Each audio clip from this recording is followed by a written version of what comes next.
11 commerce लेखा शास्त्र का अध्याय 5 खाता बही चल रहा था, जिसका फर्स्ट क्लास में मैंने विशेषता बताया था। खाता बही क्या होती वो बताया था, खाता बही की विशेषता बताया हूँ, खाता बही की आवश्यकता बताया और खाता बही में किस प्रकार दर्ज करते हैं कुछ जानकारी दिया था। आज बोला था नेक्स्ट क्लास में मैं खाता बही के प्रकारों को समझाऊंगा। तो आज सेकंड क्लास है और खाता बही का प्रारूप, हम लोग खाता बही किस प्रकार बनाया जाता है, तो खाता बही बनाने का प्रारूप देखिए। तो खाता बही में टोटल 8 कॉलम होते हैं, जिन्हें 1 2 3 4 5 6 7 8। ठीक, सबसे ऊपर खातों का नाम, आप जो खाता बना रहे हो उस खाते का नाम लिखोगे। जैसे रोकड़ खाता है तो रोकड़ खाता लिख दिए, क्रय खाता है तो क्रय खाता लिख दिए, विक्रय है तो विक्रय लिख दिए। किसी व्यक्ति का नाम है, लेनदार देनदार है तो उस व्यक्ति का लेनदार या देनदार करके खाते का नाम लिख दिए। तो सबसे पहले खातों का नाम आता है। उसके बाद ऊपर में देखिए नामे और जमा। नामे मतलब इसको हम लोग डेबिट साइड बोलते हैं और सीआर जमा मतलब क्रेडिट साइड होता है। तो डेबिट और क्रेडिट साइड हो गया। 8 कॉलम होता है, तो डेबिट तरफ में 4 कॉलम होंगे, क्रेडिट तरफ में 4। पहला कॉलम होता है तिथि, जिसमें जनरल में होंगे, जनरल प्रविष्टि में जिन व्यवहारों को जिस समय किए हैं उसमें तिथि का लिखेंगे कि 1 तारीख को हम लोगों ने माल खरीदा या बेचा, 1 तारीख को पैसा प्राप्त किया या दिया। तिथि मतलब होता है इसमें किस तिथि पर व्यवहार हुआ है उस तिथि के बारे में लिखेंगे। विवरण, यहाँ पर किन से हम लोगों ने कौन सा व्यवहार किया है उसके बारे में लिखेंगे। उसके बाद आता है पंजी पृष्ठांक। पंजी पृष्ठांक मतलब अगर पंजी प्रविष्टि में इसका पेज नंबर 2 होगा, 2 डालोगे, 3 होगा तो 3 डालोगे, इसमें पंजी का पृष्ठ लिखोगे। ठीक, उसके बाद कितना अमाउंट है वो अमाउंट लिखेंगे। सेम प्रोसेस हम लोग क्रेडिट तरफ में भी करेंगे। तो ये 8 कॉलम है, तिथि विवरण पंजी पृष्ठांक राशि, तिथि विवरण पंजी पृष्ठांक। क्लियर? अब इसके प्रारूप को मैं समझा रहा हूं, सुनिए। सबसे पहला है स्पष्टीकरण। ठीक है, प्रारूप का स्पष्टीकरण। खातों का नाम, जिस खाता खोला जाता है उसका नाम पृष्ठ के मध्य के ऊपर लिखा जाता है। जैसे यहाँ मध्य में बीचों बीच। ठीक, 2 पक्षों में विभाजित। 2 पक्ष मतलब डेबिट पक्ष और क्रेडिट पक्ष। खाता 2 पक्षों में विभाजित होता है, बायां पक्ष विकलन, दायां पक्ष समाकलन। 2 पक्ष के मध्य एक मोटी लकीर खींची जाती है। हो गया। उसके बाद प्रत्येक पक्ष के खंड, प्रत्येक पक्ष के, तो डेबिट और क्रेडिट में 4 पक्ष, डेबिट में 4, क्रेडिट में 4। तिथि विवरण पंजी पृष्ठांक राशि, तिथि विवरण पंजी पृष्ठांक राशि। हो गया। पहला होता है तिथि। पंजी में लिखी गई तिथि इस खंड में उल्लेख किया जाता है। इस खंड में सर्वप्रथम माह या वर्ष लिखे जाते हैं, तत्पश्चात तिथि पंजी के अनुसार लिखी जाती है। सबसे पहले कौन सा ईयर चल रहा है और कौन सा माह चल रहा है, पहले वो लिखोगे फिर तिथि डालोगे। जैसे जनवरी 2005 तो सबसे पहले 2005 डाले, फिर जनवरी 1 है कि 2 है कि 3, वो डाल के आप अपने व्यवहारों को लिखोगे। उसके बाद दूसरा आता है विवरण। दूसरे खंड में दूसरे खातों का नाम लिखा जाता है जो खाता को प्रभावित करता है। विकलन पक्ष को प्रभावित करने मतलब डेबिट तरफ में लिखोगे तो से करके लिखोगे और क्रेडिट तरफ में लिखोगे तो पो बोल के लिखोगे। कैसे लिखेंगे जब मैं प्रविष्टि या खतौनी करना बताऊंगा तब समझाऊंगा। तो डेबिट तरफ में से बोल के लिखते हैं और क्रेडिट तरफ में पो बोल के लिखते हैं। और इंग्लिश में अगर लिखोगे तो टू और इस तरफ में बाय। पंजी पृष्ठांक, इस खंड में प्रारंभिक पुस्तक का पृष्ठ क्रमांक लिखा जाता है जहां व्यवहार पंजी में की गई। जनरल प्रविष्टि में आप जहां पर लिखे हो, जैसे 1 नंबर पे राम से माल खरीदा, पंजी प्रविष्टि में पेज नंबर 1 में, तो यहाँ पर जब माल खरीदा क्रय खाता बनाओगे तो माल खरीदा बोल के राम से, तो राम खाता से बोल के 1 नंबर पेज डालेंगे। ठीक, अगला आता है राशि। संबंधित खातों से राशि को इस खंड में लिखा जाता है। इस खंड में रुपए व पैसे अलग अलग खंड किए जाते हैं। अगर रुपए पैसे होगा तो आप अलग कर सकते हो, अन्यथा राशि का कॉलम एक ही होगा। ठीक है।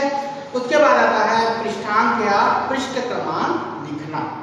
ठीक, खाता नकल बही या खाता बही दोनों का प्रारूप पृष्ठ क्रमांक हेतु एक स्तंभ निर्धारित किया गया। जनरल प्रविष्टि में भी पढ़े हो खाता पृष्ठांक और खाता बही में पढ़े हो पंजी पृष्ठांक। ठीक, नकल बही में खाता पृष्ठांक संख्या खाता बही पृष्ठ नाम से स्तंभ रखे जाते हैं। इस स्तंभ का प्रयोग परस्पर लिए किया जाता है, अर्थात जब नकल बही पर किसी सहायक बही में सौदा देखा किया जाता है तो प्रभावित खातों के समूह के निर्धारित स्तंभ में खाता बही के उस पृष्ठ संख्या को लिख दिया जाता है जिस संख्या का प्रभावित खाते खोले जाते हैं। इस तरह खाता बही की नकल व सहायक बही की उचित पृष्ठ संख्या लिख दिया जाता है जिस पृष्ठ संख्या पर वह दर्ज किया गया।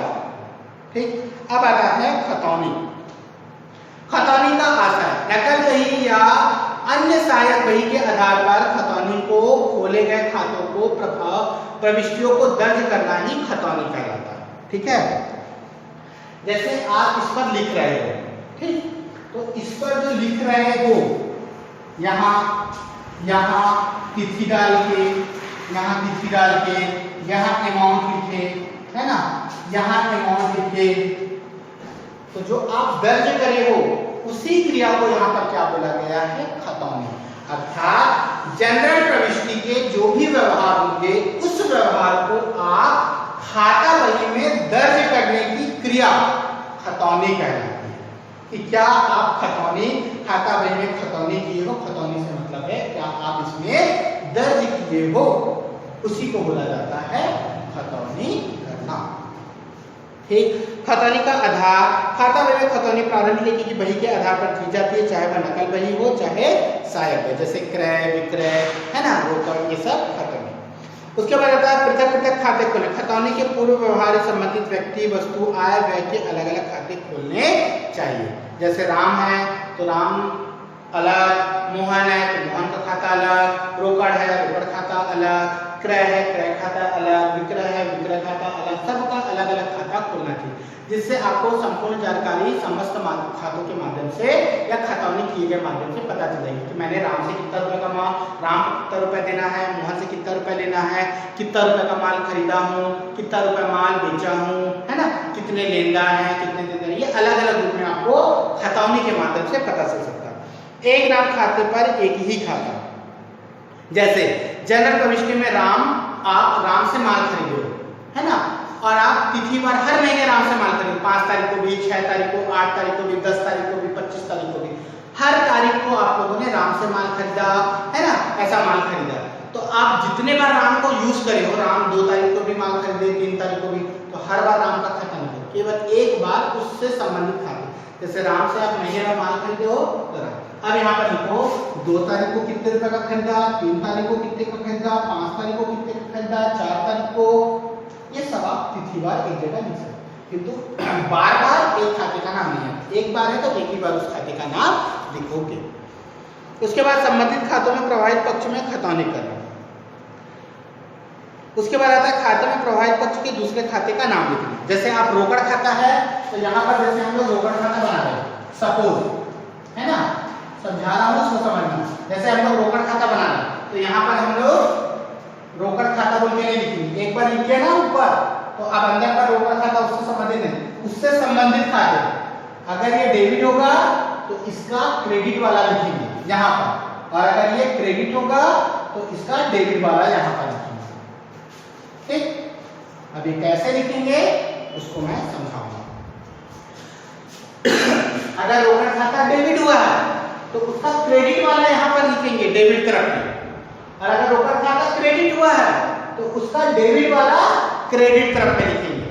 ठीक है, सबसे पहले हम लोग जो जनरल प्रविष्टि सीखे उसको बहुत अच्छे तरीके से आप वहन करोगे, उसको बार बार बना के देखोगे, क्योंकि जनरल प्रविष्टि बनेगा तो ये खाता बही अपने आप बन जाएगा, सिंपल है। ठीक, पर ये समझना है कि किस तरह पर किस तरीके से लिखा जाता है। हो गया।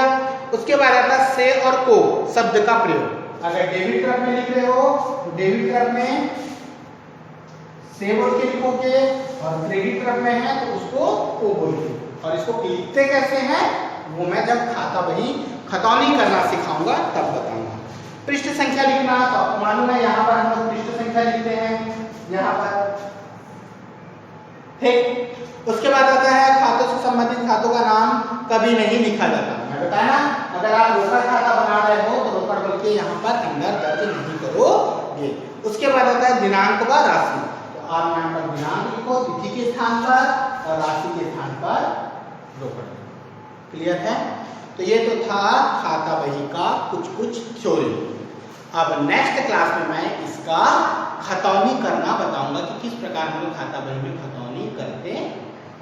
क्लियर है?